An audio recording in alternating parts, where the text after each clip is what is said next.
안녕하세요. 오늘도 사연살롱을 찾아주셔서 감사합니다. 30대 여성입니다. 본인이 좋아하는 일을 업으로 삼는 것만큼 행복한 일은 없다라는 말이 있죠. 그게 딱 제 이야기입니다. 저는 어린 시절 유난히도 반짝이는 액세서리를 좋아하던 소녀였어요. 제가 비즈공예사라는 직업을 가지게 된 건 어찌 보면 당연한 일이었어요. 외국에서는 이미 비즈공예사들이 대접받는 직종이 되었지만 아직 우리나라는 시장이 크지 않아 많은 돈을 벌지 못했었어요. 제가 좋아하는 일 하면서 언젠간 우리나라 최고의 비즈공예사가 되겠다는 꿈을 품고 있었어요.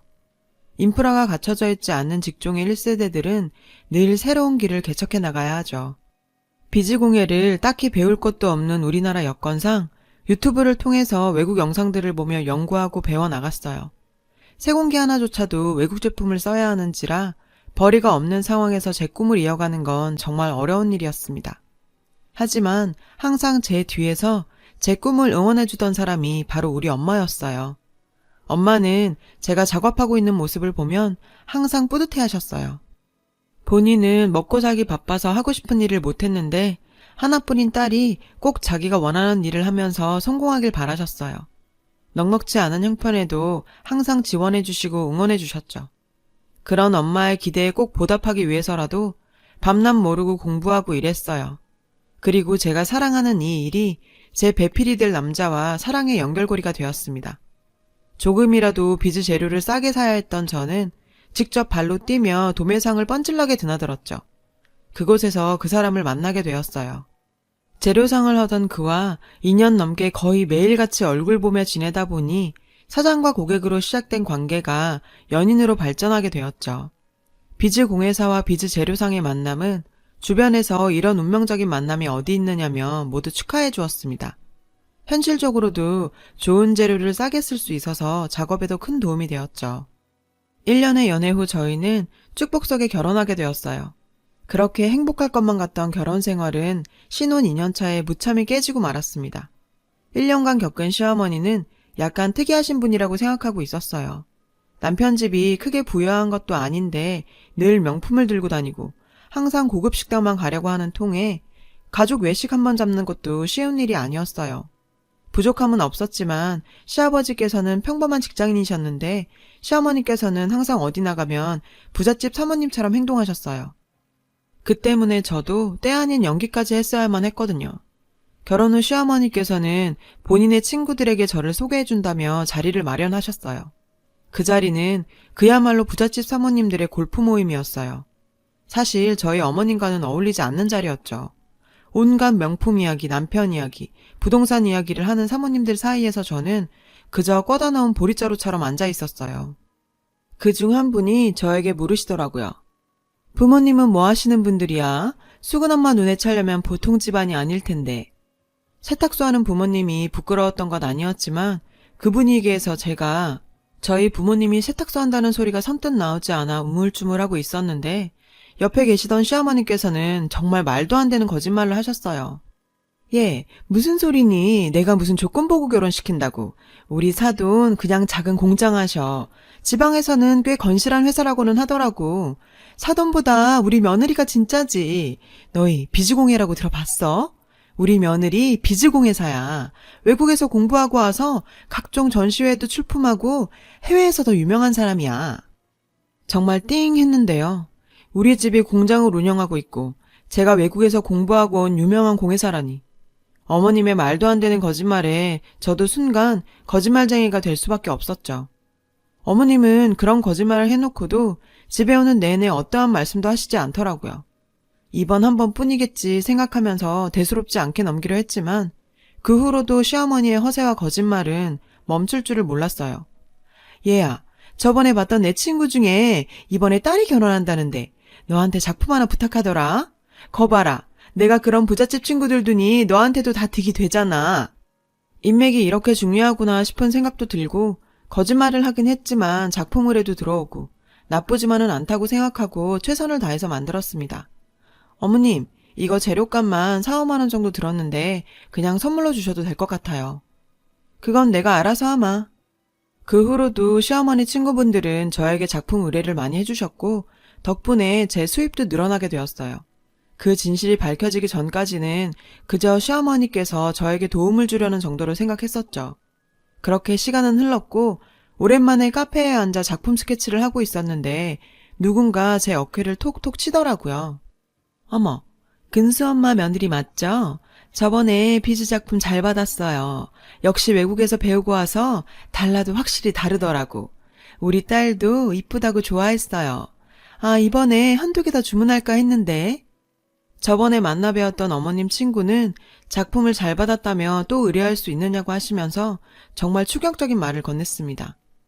저번에 200 줬는데 이번에도 똑같이 주면 되겠죠? 싸게 줘서 고마워요. 200만 원?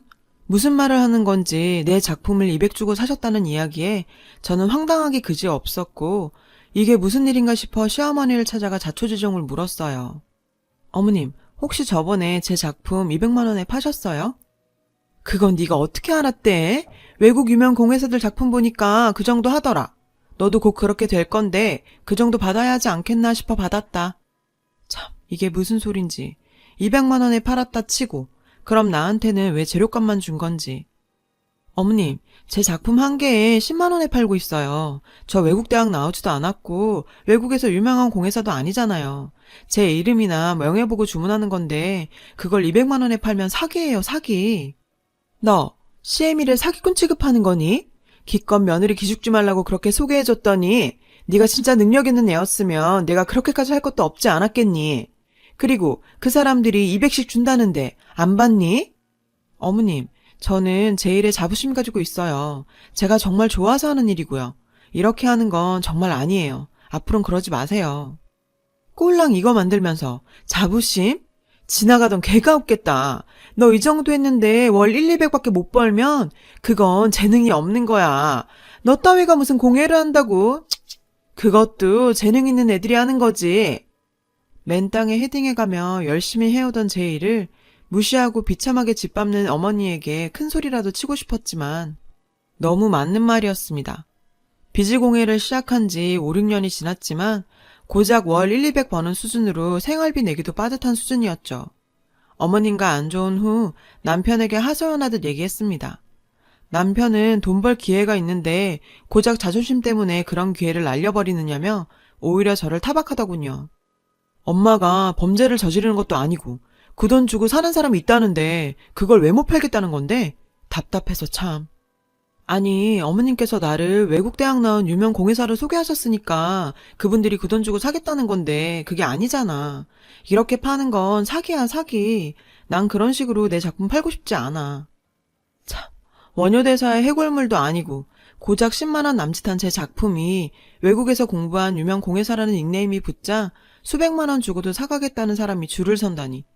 지금까지 내가 뭐 했나 싶기도 하고 어처구니가 없는 일이었죠. 시어머니의 거짓말들로 생기게 된 갈등은 결국 남편과의 이혼까지 이르게 되었어요. 그 일 이후에도 시어머니의 부잣집 사모님 행세는 계속되었고 그때마다 저는 해외 유학파 며느리가 되어드려야 했습니다. 평생 이렇게 살 수는 없는 노릇이었죠. 저는 어머님께 조심스럽게 말씀드렸어요. 어머님, 이렇게 계속 누군가에게 거짓말하면서 살 수는 없는 거잖아요. 이렇게 거짓말하다 보면 계속 거짓말하게 되고 조금 편안해지시게 저랑 같이 심리치료 한번 받아보시는 게 어떠세요? 너 지금 날 정신병자 취급하는 거니? 아이고, 며느리가 시어미를 정신병자 취급하네. 어머님께서는 본인을 정신병자 취급한다며 길길이 날뛰시는 바람에 더는 이야기를 꺼낼 수가 없었어요. 그날 밤 남편은 흥분한 모습으로 집으로 들어와 소리치더라고요. 너 우리 엄마한테 정신병자라고 했다고? 너 미쳤어? 진짜 이게? 네가 우리 엄마 병원에 쳐넣는다고 했다면서? 도대체 시어머니께서는 남편에게 어떻게 말했길래 저러는 건지 제 이야기는 들어볼 생각도 안 하고 때릴 기세로 손을 드는 남편의 모습에 더는 이 남자와 살 수 없겠다라는 생각이 들더라고요. 그 길로 짐 싸들고 집을 나왔어요. 제가 이혼 소송을 하고 얼마 지나지 않아 시어머니께 문자 한 통이 왔더라고요. 너 내가 충고 하나 하는데 너같이 재능 없는 애는 그런 일 못해. 그냥 식당 가서 그릇이나 딱 끓여. 시어머니의 마지막 악담과 함께 결혼 3년 만에 이혼하게 되었습니다. 정말 이혼 이후 시어머니의 마지막 문자가 머릿속을 떠나질 않았어요. 분하기도 했지만 진짜 내가 재능이 없는 건가 싶은 생각에 한동안 공예 작업에 손도 대지 못하고 부모님이 하시는 세탁소 일 도우면서 세월을 보내고 있었는데 제가 비즈공예 작업하는 모습을 좋아하시던 엄마는 그 모습을 안타깝게 여기셨어요. 하루는 세탁물 배달하고 돌아오니 엄마는 통장 하나를 내미시더라고요. 연희야, 너 계속 이렇게 살 거니? 너 아직 30밖에 안 됐어. 네 꿈이 있잖아. 꿈이 있다는 게 얼마나 좋은 일인 줄 아니? 엄마는 네가 그 꿈 포기 안 했으면 좋겠다. 이 돈 얼마 안 되지만 이걸로 다시 한번 시작해보는 게 어떻니? 누가 뭐래도 엄마는 네가 만든 비즈 작품이 제일 이뻐. 언젠간 다른 사람들도 다 알아줄 거야. 엄마의 갑작스러운 제안에 왈칵 쏟아지는 눈물을 멈출 수가 없었어요. 저에게 필요한 것은 돈도 무엇도 아닌 제가 틀리지 않았다는 한마디였는지도 모르겠습니다. 엄마가 마련해준 돈으로 작은 작업실을 구했고 미친 듯이 일했어요. 정말 지칠 때마다 전 시어머니가 저에게 남긴 문자를 보며 스스로 다짐을 하고 또 했어요. 볼 때마다 차오르는 분노는 오히려 제 목표의식을 명확하게 해줬고 오직 비즈공예에만 집중할 수 있었어요. 사람도 만나지 않고 작업실에서만 인연을 박혀 살았습니다. 점점 성과가 나오기 시작했어요. 공모전에 출품한 작품들이 당선되면서 비즈공예사로서의 이름을 알리기 시작했죠. 무엇보다 해외에서도 제 디자인에 관심을 가져주면서 해외 진출까지 성공했어요. 그러면서 이제 돈 걱정 없이 작업할 수 있게 되었는데 나름 비즈공예계에서는 이름이 알려지게 되자 저에게 배우고자 찾아오는 사람들이 많아졌고 친하게 지낸 공예사님들과 후진양성을 위한 학원도 차리게 되었어요. 생각보다 많은 분들이 공예에 관심이 있으시더라고요. 학원은 그야말로 대박이 났습니다. 학원 원장까지 되면서 제가 어릴 때부터 품어온 꿈을 이루게 되었어요. 꿈을 이루는데 가장 큰 역할을 해주신 엄마의 환갑이 되었어요. 마음 먹고 좋은 선물 해드려야겠다 싶었죠. 선물을 사기 위해 백화점에 가게 되었어요. 그때 언젠간 꼭 한번 만나보고 싶던 그 여자를 마주치게 된 거예요.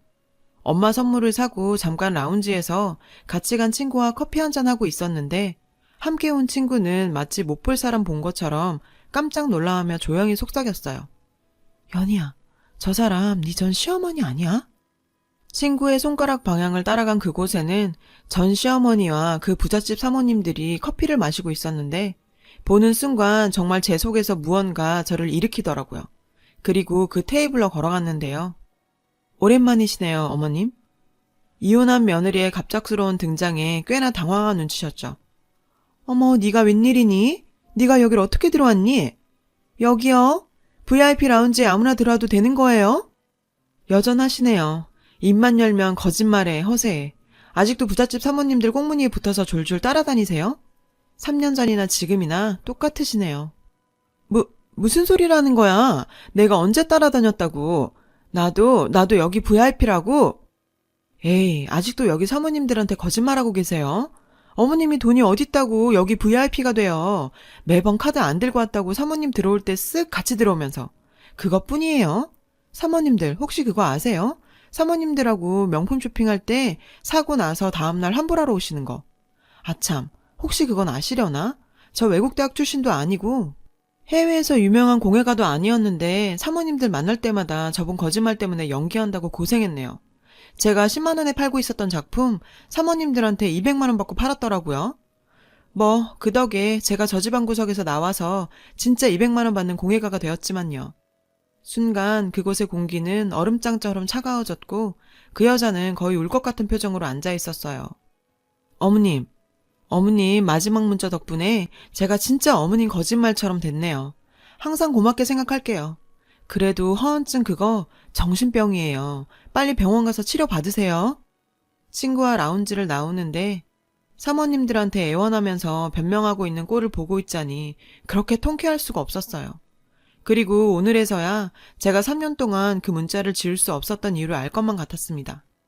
라운지를 나서면서 그 문자 깔끔하게 지우고 나니 뭔가 모든 게 마무리되는 느낌이었어요. 열심히 살다 보면 사람 일 어떻게 될지 모르는 게 인생 같습니다. 누군가 자신을 능력도 없이 못난 사람이라고 손가락질을 하더라도 기죽지 마세요. 저도 저보다 더 능력 있는 후진 양성을 위해 그리고 제 꿈을 위해 더 열심히 살아가야 하겠습니다. 여러분, 사연 댓글에 응원과 현명한 조언 부탁드려요. 좋아요와 구독은 저에게 큰 힘이 됩니다. 오늘도 좋은 일 가득하세요.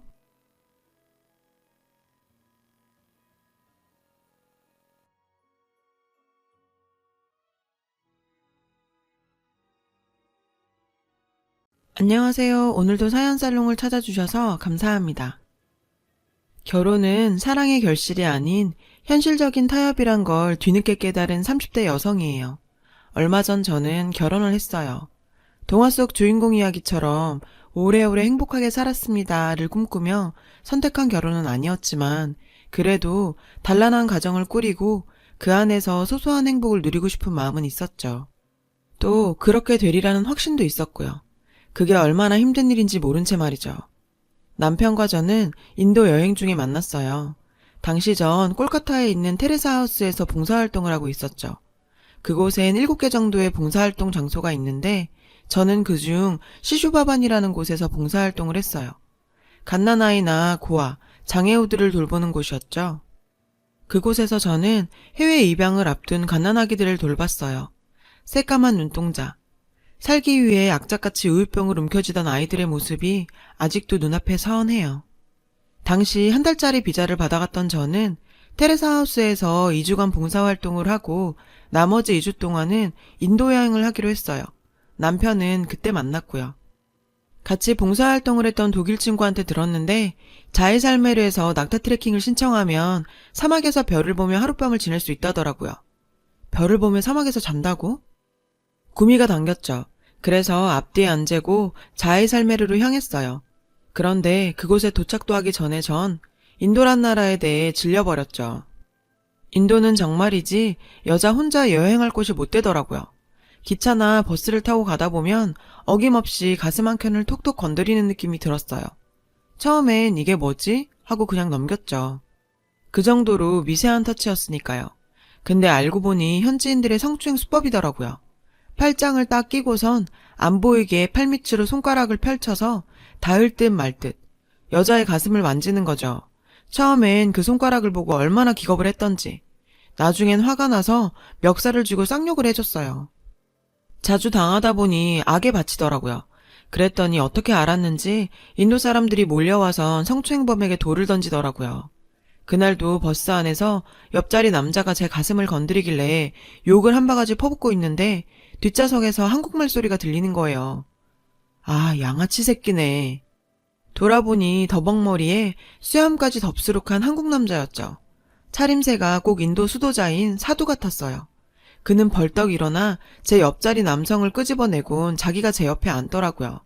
순식간에 일어난 일이라 전 놀란 눈으로 남자를 쳐다봤죠. 그제야 남자는 제 눈빛을 읽곤 저 나쁜 사람 아닙니다. 라고 하더군요. 그래서 저도 그걸 어떻게 믿어요. 그쪽이 누군지도 모르는데. 라고 받아쳐줬죠. 그랬더니 남자는 피식 웃더라고요. 오성준입니다. 그쪽은요? 난 모르는 사람한텐 이름 말 안 해요. 퉁명스럽게 말하곤 몸을 틀어 창가 쪽으로 붙어 앉았어요. 로컬버스는 한참을 달려 자이살메르에 다다랐죠. 깜빡 잠이 들었던 저는 사람들이 버스에서 내리는 소리에 눈을 떴어요. 옆자리 남자는 이미 사라지고 없더라고요. 솔직히 좀 아쉬웠죠. 말은 퉁명스럽게 했지만 사실 한국 남자를 만나서 천만다행이다 생각했거든요. 일정이 맞으면 낙타 사파리도 같이 가자고 할 참이었는데 아쉬웠어요. 전 서둘러 버스에서 내렸어요. 그때였죠. 차 지붕에서 남자 목소리가 들렸어요. 이 가방 그쪽 거 맞죠? 남자는 차 지붕에 쌓여있는 짐가방 중 제 가방을 집어들며 말했어요. 그리곤 제가 대답할 겨를도 없이 제게 가방을 던져줬죠. 저는 남자를 보자 안심이 됐어요. 그래서 악수를 청하며 말했죠. 정예은이에요.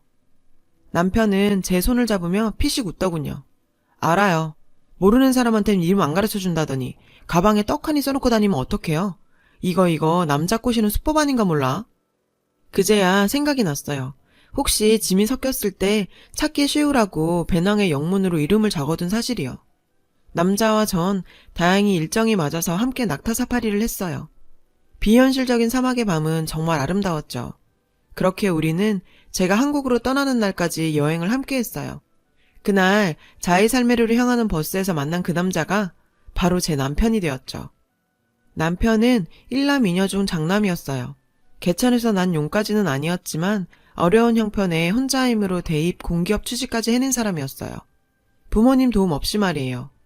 당시 남편은 대학 졸업 전 공기업에 취직이 확정된 상태였어요. 그래서 열심히 아르바이트를 해서 모은 돈으로 입사 전 꿈에 그리던 인도 배낭여행을 떠났던 거예요. 저한테는 그때가 갑작스런 엄마의 죽음에 충격을 받아 방황하던 시기였고요. 그런 저에게 친한 과 선배가 인도로 봉사활동을 다녀오라고 하더라고요. 콜카타에 있는 테레사 하우스는 그 선배가 추천해준 곳이었죠. 선배 말대로 그곳에서 몸도 마음도 추스러워야겠다 생각했는데 결과적으로 인생의 반려자를 만나서 마음의 안정을 찾게 된 거죠. 그래서 전 제 남편이 돌아가신 엄마가 보내준 사람이라고 생각했어요. 하지만 그건 엄청난 착각이었죠. 남편은 월급으로 본인 학자금 대출을 갚아갔고 그러고도 밑으로 줄줄이 달린 여동생들 대학 등록금과 학원비를 감당해야 했어요. 부모님이 계셨지만 두 분 모두 남편한텐 짐밖에 안 되는 분들이셨죠. 실질적인 가장은 남편이었어요. 중고등학생 때부터 말이죠. 전 그런 남편이 늘 안쓰러웠어요. 제가 이 남자와 결혼을 생각한 이유 중 하나가 그가 짊어진 삶의 무게를 나눠주고 싶었기 때문이에요. 지금 와서 생각해보면 그게 얼마나 무모한 생각이었는지 후회가 되지만요. 복학 후 나머지 학기를 마친 저는 과 동기 3명과 함께 디자인 사무실을 오픈했어요. 초기엔 수입이 전무했어요. 당연하죠. 저희 같은 무명의 초짜 디자이너한테 누가 일을 맡기겠어요? 저라도 안 맡기죠. 그래서 일단 이름 있는 공모전에 참여해서 수상을 하는 데 집중했어요. 운 좋게 동기들과 전 해외 유수의 공모전에서 수상을 하게 됐고 그걸 발판 삼아서 일감을 따낼 수 있었죠. 이후론 회사 이름을 알리는 데 열을 올렸어요. 물론 그러는 사이에도 해외 공모전은 꾸준히 참여했어요. 그렇게 공모전 트로피가 하나 둘 쌓여갈수록 우리 회사는 점점 커졌죠. 아직 안심할 정도는 아니지만 그래도 직원들 월급은 무난히 뽑을 정도는 됐어요. 일이 안정되고 보니 어느덧 제 나이가 30이 넘었더라고요. 정신없이 달리느라 나이 먹는 것도 모르고 살았던 거예요. 그제야 슬슬 결혼 생각을 하게 됐어요. 그건 남편도 마찬가지였어요. 동생들 뒷바라지하느라 남편도 결혼을 생각할 겨를이 없었거든요. 사실 우리처럼 오래된 연인들은 결혼 전에 이미 가족이 돼버렸기 때문에 굳이 식을 올리는 거에 연연하지 않게 돼요. 그 얘기는 풋풋했던 연인 사이에서 서로에 대한 의무감과 함께 만나는 전우와 같은 사이로 변했다는 걸 의미하기도 하고요.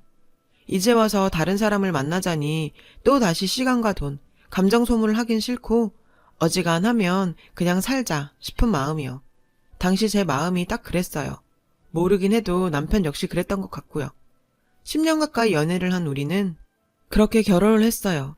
사실 오래전부터 우린 신혼여행을 우리가 처음 만난 인도로 떠나기로 약속했었어요. 그런데 남편이 극구 반대를 하더라고요. 자기나 나나 일정을 길게 뺄 처지가 안 되니까 근처로 갔다 오자더군요. 그래서 가까운 다낭으로 가기로 했어요. 그런데 자기야, 민정이가 자기도 따라가고 싶다고 해서 말이야. 물론 우리 일정에 끼는 건 아니고 지 친구랑 같이 다닐 거니까 신경 안 써도 된대. 뭐? 아니 그래도 그렇지 어떻게 신우이랑 신혼여행을 같이 가냐? 나중에 가라 그래. 솔직히 싫었어요. 누가 좋겠어요. 신우이가 신혼여행을 따라온다는데.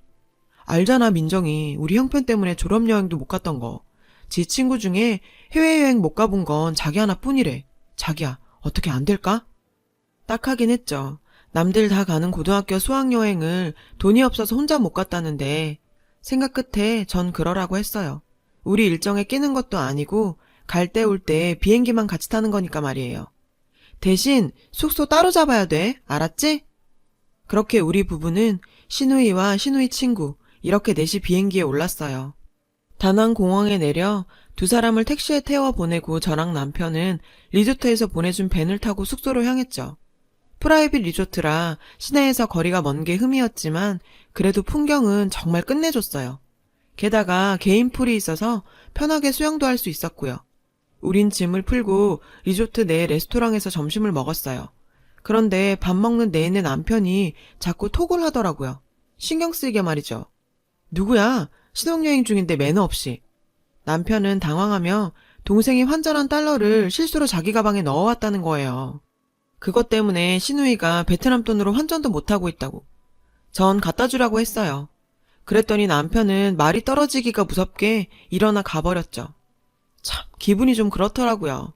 그런데 점심때 나간 사람이 해질녘이 다 되어가는데도 감감무소식인 거예요. 아무리 톡을 해도 확인도 안 하고.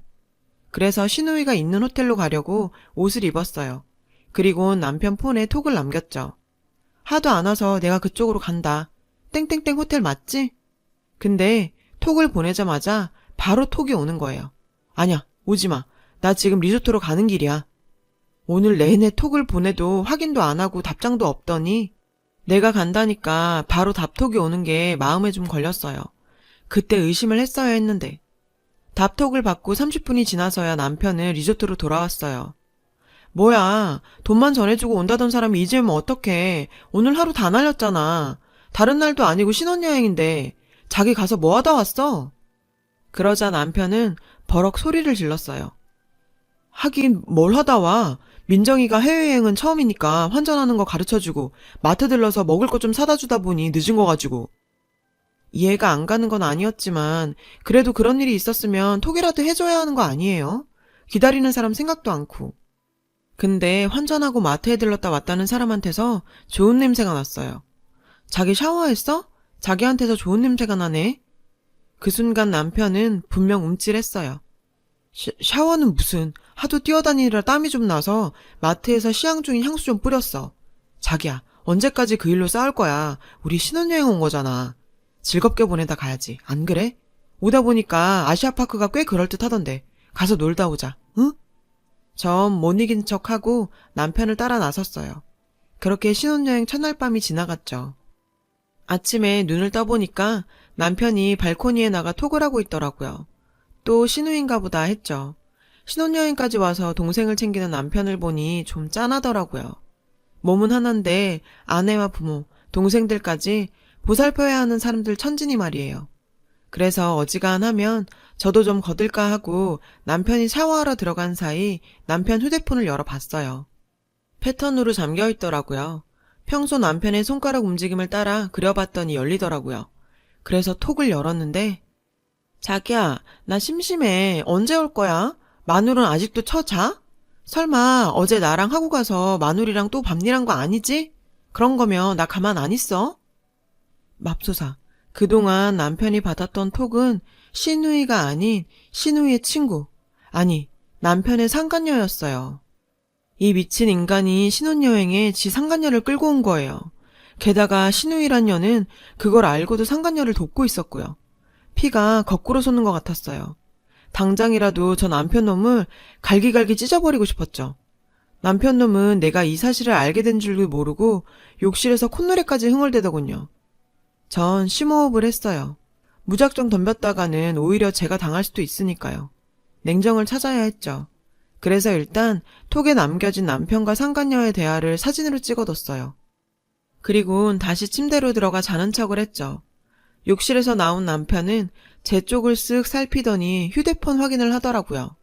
그리고는 키득거리며 또 다시 상간녀와 톡질을 시작했어요.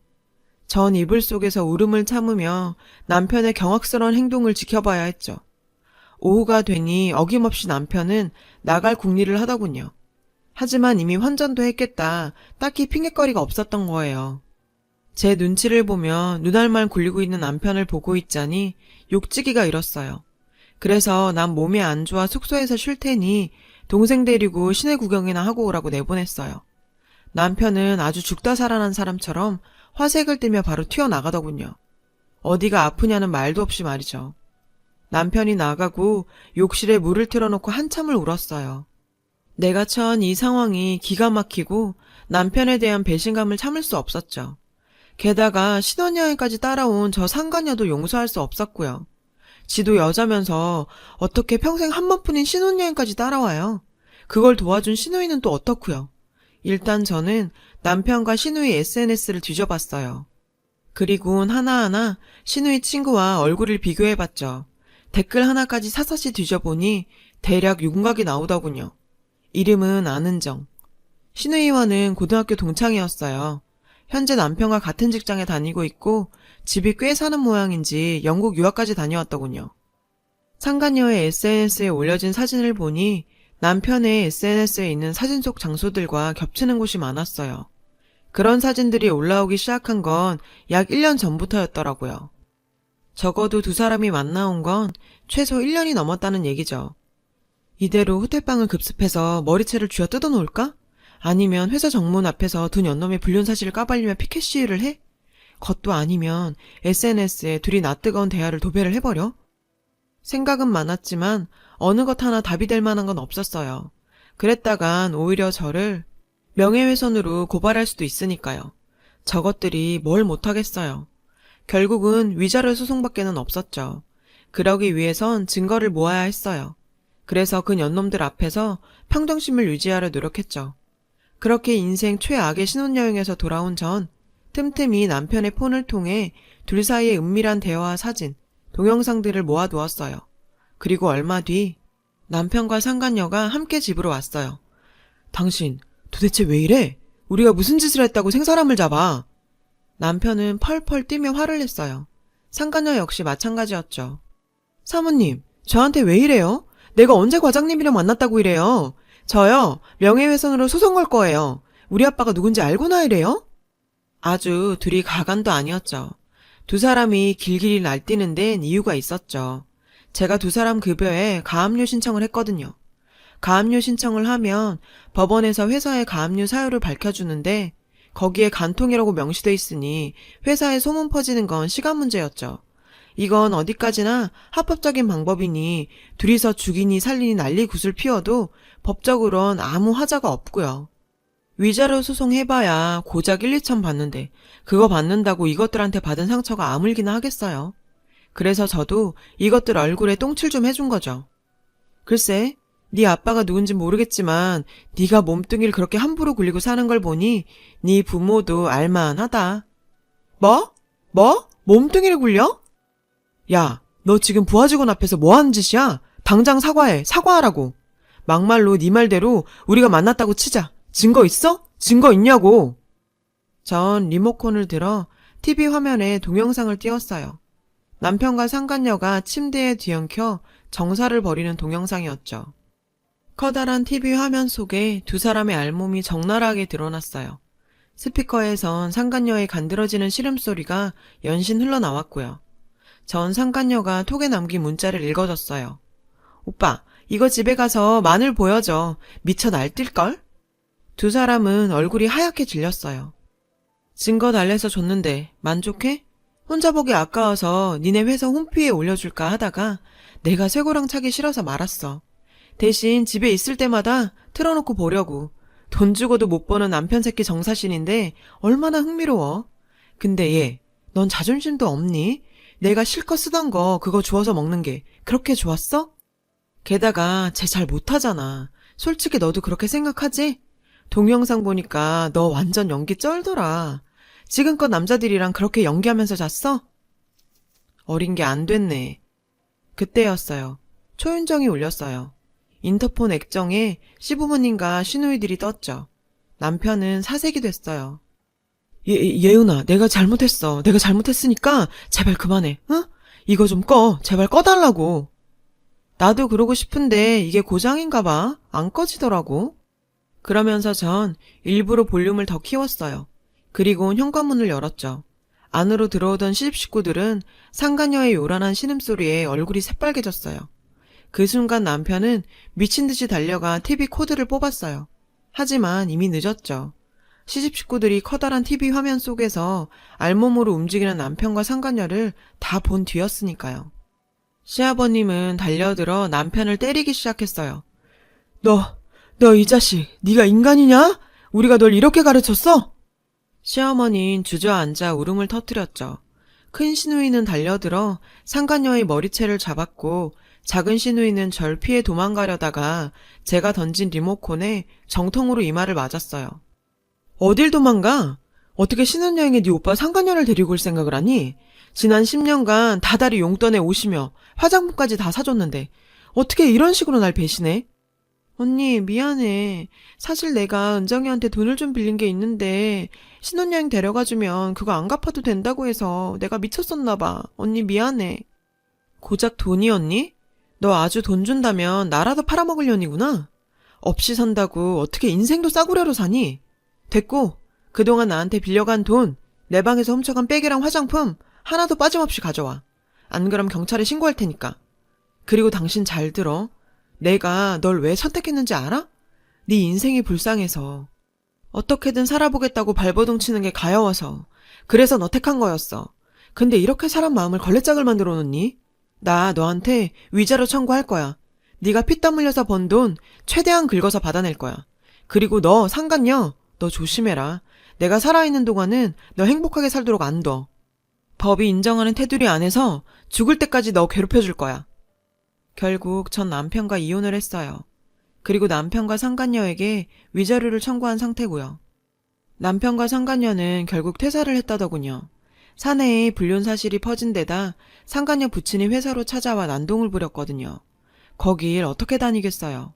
참 인생사. 정말 어떤 일이 펼쳐질지 모르겠더군요. 저는 다 잊고 다시 일에 몰두하려고 합니다. 얼마 전 큰 건을 따내서 한동안 눈코 뜰 새 없이 바쁠 것 같아요. 역시 전 남자보다는 일이 체질인가 봐요. 짧은 기간 동안 참 어이없고 가슴 먹먹한 일을 겪었어요. 그래도 털어놓고 나니 조금 편안합니다. 제 이야기를 들어주신 여러분의 일상도 안녕하시길 바랍니다. 여러분, 사연 댓글에 응원과 현명한 조언 부탁드려요. 좋아요와 구독은 저에게 큰 힘이 됩니다. 오늘도 좋은 일 가득하세요.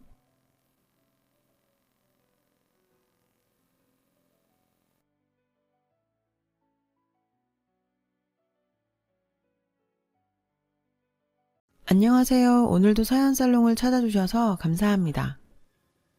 저는 30대 중반 여자입니다.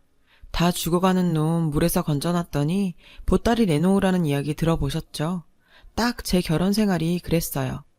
매번 사업에 실패하던 남편이 저희 아버지의 도움으로 회사가 자리 잡게 되자 저희 아버지 회사까지 욕심내더라고요. 제 결혼 생활이 어땠겠어요? 직장인이 된 지 언 5년 차.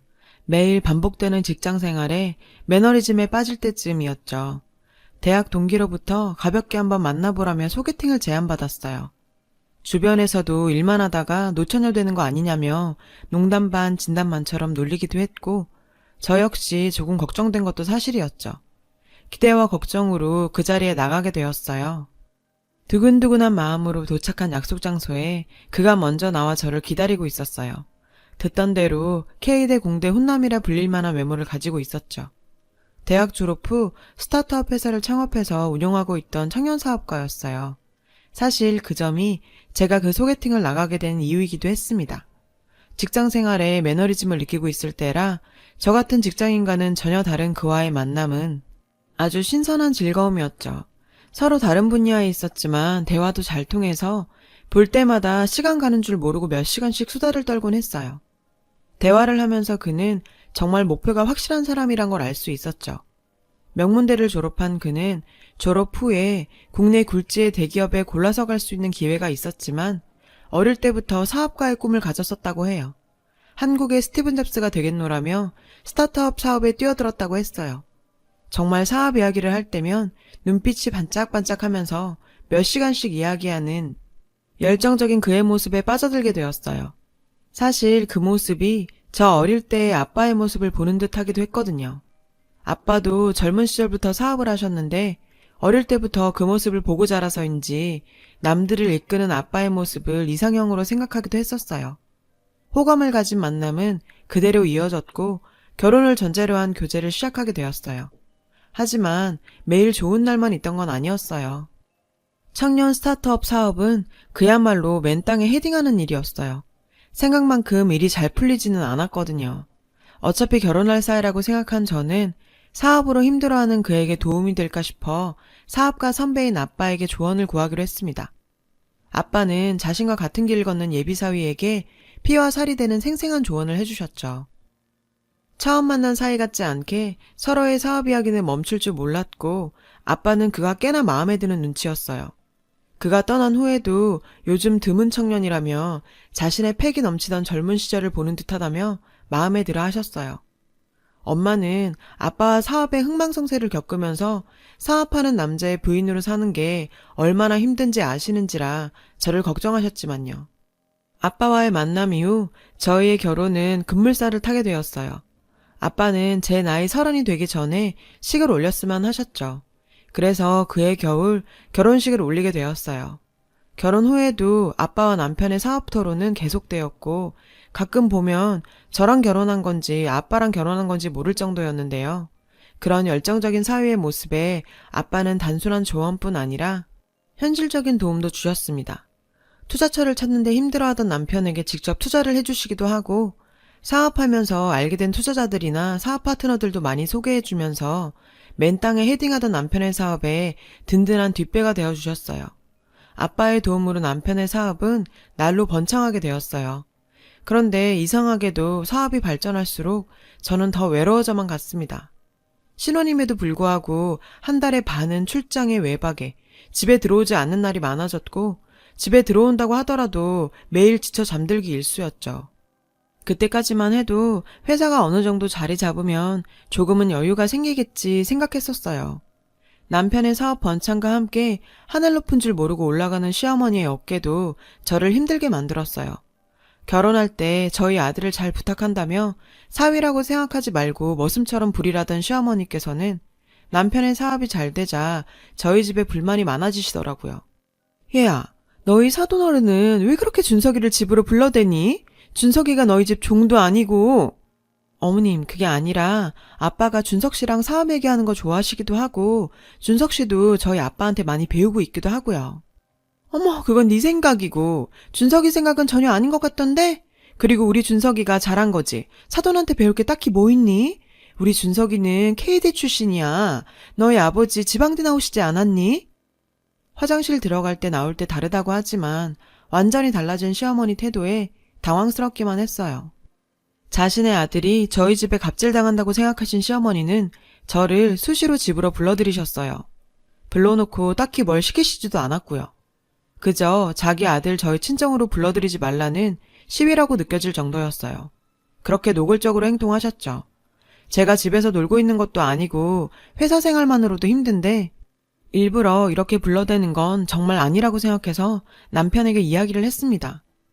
준석 씨, 요즘 어머님이 자꾸 집으로 부르시는데 그 이유가 어머님께서 우리 집에서 준석 씨한테 갑질한다고 생각하시는 것 같아.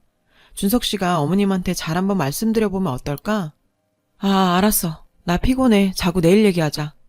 남편은 피곤하다며 제 말을 듣는 둥 마는 둥 했고 그 후로도 어머님의 호출은 계속되었어요. 한 달 만에 꿀같은 연찬날 친정엄마와 목욕탕에 갔는데 시어머니께 전화가 왔어요.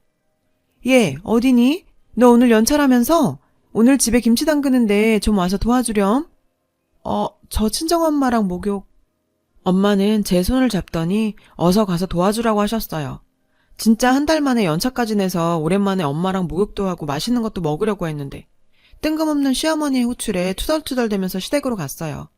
제 얼굴에 티가 많이 났는지 저를 보자마자 한 소리 하시더라고요. 얘, 너 표정이 왜 그러니? 시어미가 김장 좀 도와달라고 했다고 그렇게 썩은 표정으로 오니? 내가 어디 며느리 무서워서 뭐 도와달란 소리도 못하겠구나. 어머니의 핀잔과 함께 시작된 김장은 뭔가 아슬아슬한 긴장감이 맴돌았어요. 얘야, 너 언제까지 회사 다닐 생각이니? 이제 준석이 회사도 자리 잡았고 너도 일 그만두고 준석이 뒷바라지 해야지. 애기도 가져야 되고. 어머님, 그건 결혼 전에도 말씀드렸다시피 저도 제 인생이 있어요. 준석 씨는 준석 씨 일하는 거고 저는 제 일하는 거 그뿐이에요. 그리고 정말 아이 가지라는 말이 왜 이리도 자존심이 상하던지. 누구보다 아이 가지고 싶은 건 저였는데요. 한 달에 반은 외박에 집에 들어오더라도 매일 클라이언트 만났다며 술에 취해 잠들어버리는 남편과 부부관계조차 못한 지가 언제인지 생각이 나지 않을 정도라는 말이 목 끝까지 차올랐는데 어머님은 한술 더 뜨며 제 속을 뒤집어 놨습니다. 여자는 자고로 남편이 잘 될 수 있게 뒷바라지하는 게 본분이다. 너도 빨리 회사 그만두고 집에 있어야 우리 준석이가 마음 놓고 사업할 수 있는 거 아니겠니? 무슨 지금이 사카 쓰는 조선시대도 아니고 아직도 고리타분한 이야기하는 시어머니와의 대화는 무의미하다고 생각해서 더는 왈가왈부하지 않았어요. 하루 종일 김장 담그고 집으로 돌아왔더니 남편이 오랜만에 집에 일찍 들어와 있더라고요.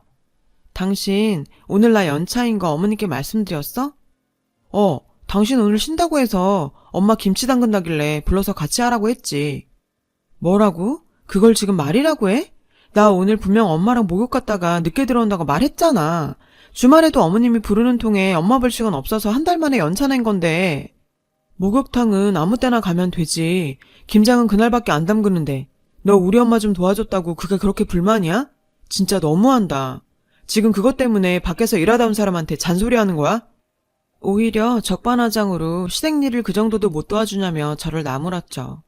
시댁 일을 못 돕는 게 아니라 저도 제 생활이 있고 사정이 있는 건데 미리 말을 좀 해달라는 건데 말이에요. 그 일 이후 저희 사이에도 냉기가 흘렀고 남편과 이혼을 결심하게 된 결정적인 사건이 일어났어요. 여전히 남편은 클라이언트 미팅이니 출장이니 하며 집에 들어오지 않는 날이 늘어가기만 했어요. 그날 퇴근 후 돌아온 집에는 남편은 어디 갔는지 없었고 대만 출장 갔다 온 남편의 캐리어만 덩그러니 거실에 남아 있었어요. 캐리어를 정리하던 저는 그 속에서 충격적인 것을 보게 되었습니다. 남편의 옷가지들 사이에 여자의 속옷이 들어있었고 그걸 보는 순간 제 머릿속은 온갖 더러운 상상들로 가득 차버렸어요. 한숨도 못 자고 남편을 기다렸는데 새벽 3시가 되어서야 남편은 집으로 돌아왔죠. 저는 그 여자 속옷을 내밀며 물었어요. 당신, 이게 뭐야? 왜 이게 당신 캐리어 안에서 나오는 건데? 당황한 듯한 표정의 남편이었어요. 이게 여기 왜? 출장으로 대만 갔을 때 직원들 짐하고 섞였나 보다. 별거 아니야. 그 자리를 피하려는 듯 먼 초등학생도 안 믿을 말도 안 되는 변명을 하고 방으로 들어가 버리더라고요.